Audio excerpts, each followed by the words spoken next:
If we can recognize that doing any of the actions I just listed above is a ridiculous thing to do, why is this the approach that we take when it comes to hitting our goals? Welcome to the Mindset Gym podcast, where we exercise your way of thinking to help unlock your hidden potential. I'm your host, Emily Irwin, a registered nurse and holistic nutritionist with a passion for all things health, fitness, and personal development. All right, let's get into it. When you spill a drop of coffee on your couch, do you just pour the whole thing right onto the cushions? When your car tire veers just slightly into the ditch, do you drive your whole car right off the road? When your lipstick goes a little smidge over your lip line, do you smear it all over your teeth? When you're lighting a candle and you accidentally burn your finger, do you light your whole arm on fire? I'm gonna go out on a limb and guess that your answer to any of those questions is a big, whopping no. Why? Because doing any of those things would be ridiculous. So if we can recognize that doing any of the actions I just listed above is a ridiculous thing to do, why is this the approach that we take when it comes to hitting our goals? This is something that happens a lot with diet and exercise related goals, but I think this trend also applies to really any other type of goal that we are trying to work towards and achieve. What am I talking about? It's the all or nothing mindset. This all or nothing, black and white kind of thinking is a cognitive distortion, which means that it is a way of thinking that distorts our perception of reality. So today I'm going to be talking about how this kind of thinking pattern will impact your progress as you're working towards a goal. And we're going to go over some strategies that you can use to help shift this mindset trap and work towards your goals a little bit easier. So the first thing I'm going to do is just go over some examples of what this all or nothing type of thinking can look like. And as soon as you hear it, you'll probably start to think of some examples in your own life where this has probably popped up for you as well. So this all or nothing mindset may look something like, I had a slice of pizza for dinner. I guess my whole diet is ruined. If I can't get it perfect, why even bother in the first place? Or I missed my workout this morning. Guess the whole week is ruined. I'll start again on Monday. This way of thinking leads you to believe that it's either 100% or 0%.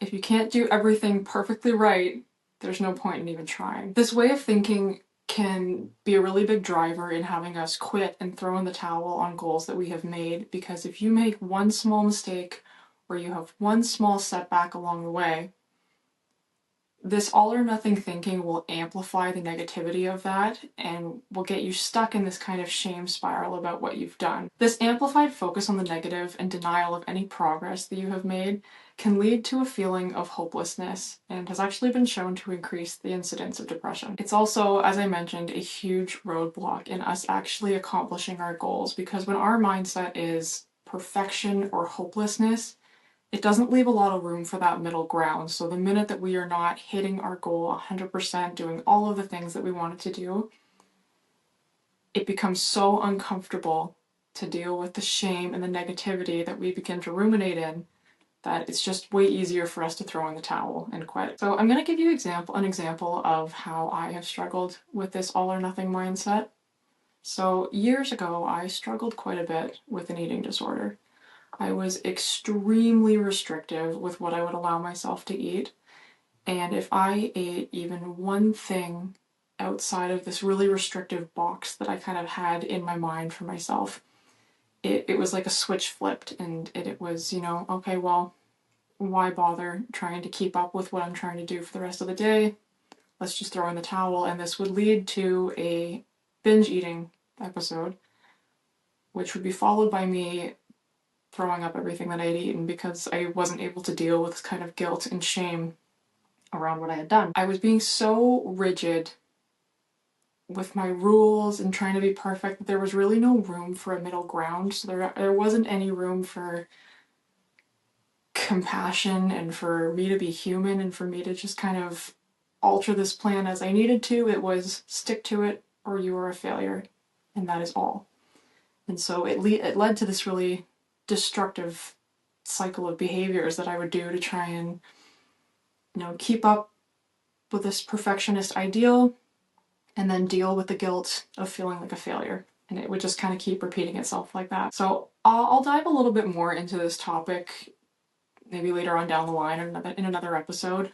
but a big factor that kind of helped me overcome my issues with really restrictive eating and bulimia was being able to get rid of that all or nothing mindset and allow space for mistakes and setbacks to happen, as well as creating realistic goals instead of this kind of restrictive perfectionist ideal that I had in my head. So what can we do to work on this all or nothing mindset? The first step that we can take to help break this kind of thinking cycle is to take notice of when you're engaging in all or nothing thinking. So a good way to do this, a good way to easily kind of catch yourself in this thought pattern is to look for words like always, never, everything, nothing, ruined, etc. All of those really extreme words that don't really leave a lot of room for a middle ground. It's everything or it's nothing. Making yourself aware of your current patterns and what scenarios tend to kind of trigger those thought patterns can be really helpful because it allows us to kind of stop ourselves in our tracks and course correct in the moment, because we're able to identify, oh, I'm engaging in that all or nothing thinking. This is what I think is causing this. Maybe here's another direction I can take instead. So I'll give you an example. Let's say that you have a goal of working out every weekday. So Monday to Friday, your goal is to get into the gym at some point and get some exercise. Now, let's say for whatever reason, maybe you had a really stressful or busy day, you missed your workout on Wednesday. So the way that all or nothing thinking can kind of creep into a scenario like that is you will start thinking things like, oh, well, I missed this workout, my whole week's ruined. Guess we can start again on Monday, right? You see how it went from we hit every single day or this week's ruined? And do you see how we used one of those extreme words right there? Good clue that we're engaging in all or nothing thinking. So some ways that we can kind of reframe this thinking when we catch ourselves in a scenario like this is to ask ourselves this question. Is there any benefit to me continuing with my goal instead of giving up completely?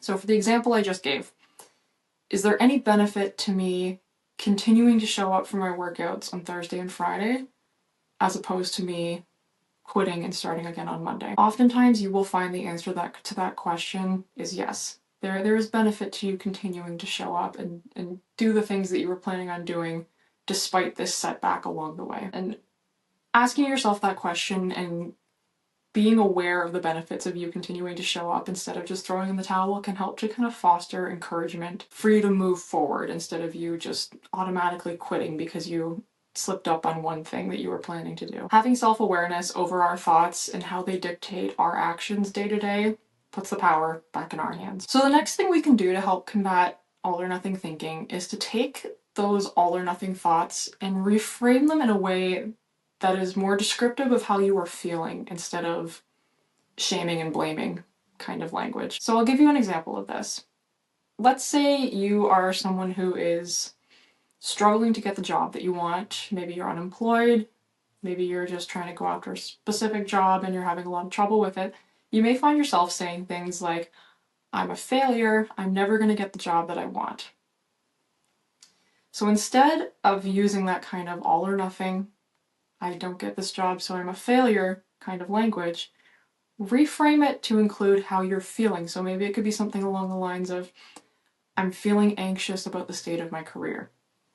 You see how that's a little bit different? You are not name calling, you're not blaming, you're just saying, this is how I'm feeling about this specific scenario. Or with our example that I used above about working out a certain number of days a week, instead of saying, I missed a workout, my week is ruined, you could say something along the lines of, I'm feeling guilty about missing a workout, I'm doubting my ability to complete this goal the way that I wanted to. Reframing our thoughts in this way makes it feel like less of an insurmountable roadblock because it's not this impossible thing for us to overcome, and it shifts it into an opportunity to take action. Once we're able to identify the feelings around what we're thinking, it gives us a clearer path to start working towards repairing those feelings. Being able to understand our thoughts in terms of our emotions and how that's influencing those patterns going on in our mind can also help to foster a little bit more compassion. We end up being a lot less, judgmental and shame-driven when we're starting to have these feelings come up because we're able to put a better label to it instead of just going to these extreme ways of thinking and name-calling and judging ourselves. So when it comes to working towards goals specifically, what are some things that we can do to help keep from getting stuck in this all or nothing mentality. The first thing that you can do along the way as you are working towards a goal is to start making an effort to celebrate the small wins. I want you to make a really conscious effort to notice every small win, every small step of progress along the way, and start to celebrate those things. When we don't take the time to appreciate the small wins, it can be hard to feel like we've made any progress with our goals, and not having those small wins as a gauge, as a stepping stone to us reaching our goal, as kind of proof or evidence that we are on the right track. What happens is our only way of gauging whether or not we are succeeding is if we're hitting everything 100%. There is no room for a middle ground, there's no markers of success along the way, so it's either I do all of this perfectly or I have failed. And you don't allow for any evidence of success in between. Allowing space to celebrate and appreciate those small wins can allow you to take pride in what you're doing along the way, and it can allow you to have that sense of accomplishment even if things are not 100% perfect. The reason we do this is because it is a perfect recipe for that all or nothing thinking when 100% success and perfection is our only marker of achieving our goal, because having perfection as the only marker of success creates this dichotomy where anything less than perfection is deemed to be a failure. I heard a quote from Aisha Zaza that I think describes this really well. So she said, "You're demanding perfection from yourself because the only other option you're willing to consider is failure." And I think this is a really accurate way of describing it when you're kind of stuck in the thick of that all or nothing mindset, because if it's not perfection, it's failure. And you've left no room for anything in between. So we'll work through an example of this. Let's say that you're trying to eat healthier and you go out for dinner with some friends on a certain night and you eat something at the restaurant that is, outside of your quote unquote diet plan, whatever you're wanting to do. So an all or nothing approach to thinking about this may be, oh, I have failed at my diet, I ate X, Y, or Z, and using that as an excuse to just throw in the towel and, binge eat that night and just go completely off the rails with your plan. Instead, what we can do is take a moment to appreciate all of the small wins leading up to that moment. So in this specific example, maybe we ate really healthy for breakfast and lunch. Maybe you ordered a soda at the restaurant instead of alcohol. Maybe you managed to drink a ton of water that day. Taking the time to acknowledge those small wins and acknowledge where you've done things correct along the way can help you to see that, oh, you know what, this whole day is not a failure. I didn't completely screw up my plan. I did all of these things really well. I have a lot of things to be really proud of. And so it gets rid of this overwhelming negativity and desire to just throw in the towel and quit. And so it can make it a whole lot easier to just get over this small setback or this small hurdle and just continue along with your plan instead of viewing it as the end all be all and throwing all your habits out the window. Taking a moment to appreciate the small wins from the day can help us interrupt that shame spiral that we tend to create when we make a small mistake or have a setback. Like I said, it can allow you to reframe the overall day as a win instead of letting this one slip up kind of taint your entire day and ruin all of the progress that you've made. It doesn't have to be just black and white. There is so much to learn and appreciate in the gray. So the next thing we can do when it comes to setting goals and working towards goals to help kind of prevent that all or nothing mindset is to make sure that, one, we are setting realistic goals, and two, being willing to be flexible with our timeline. So these are two really common mistakes that we make when we're setting goals and beginning to work towards goals. We tend to get so focused on the end product of, this is what I want to achieve, I want to do it really quickly, I want to have it done in this time frame, and we tend to just forget how our actual life actually fits into working towards that goal. So let's work through an example of this. Let's say that you have a goal of losing weight and you have decided that your goal is to lose 30 pounds in a month. Now let's also pretend that within the upcoming month, you have 2 birthdays and a vacation planned. So here's some of the mistakes that we made when it came to setting this goal. First of all, the timeline is not very realistic, In order for you to actually lose that amount of weight in that amount of time, you're going to have to be very drastic with your habits in a way that is not really sustainable long term. So it's going to end up being this thing that you are kind of having to kind of grit your teeth and just grind through in order to get to this end goal. It doesn't really take into consideration your overall quality of life and how you're going to move forward after you've hit this goal, or how this is going to be integrated into your day-to-day life. The second mistake that we've made is we have really not taken any consideration for what this upcoming month looks like and how you are going to fit those changes in your habits into your day-to-day schedule in order to actually reach that goal. So something to consider as we're starting out with a goal like this is, am I willing to be flexible with my timeline? Because as you can see, just from those couple events that are planned within the month, there are situations in which you keeping up with these really rigid habits in order to hit your end goal is going to be really difficult.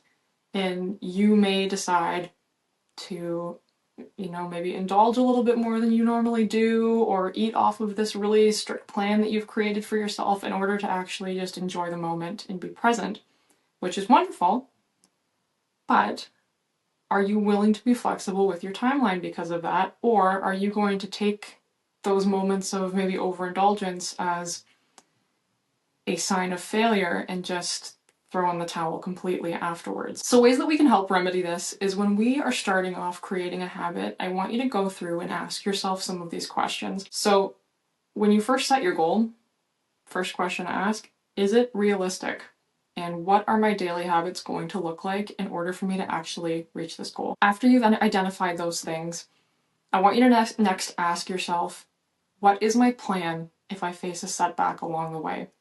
So if there is a situation where I go off track for whatever reason, life gets in the way, and I can't hit every mark 100% perfectly, what is my plan to kind of course correct and keep going at that point? And then ask yourself, am I willing to adjust my timeline if I need to? Or am I willing to adjust my habits if I need to?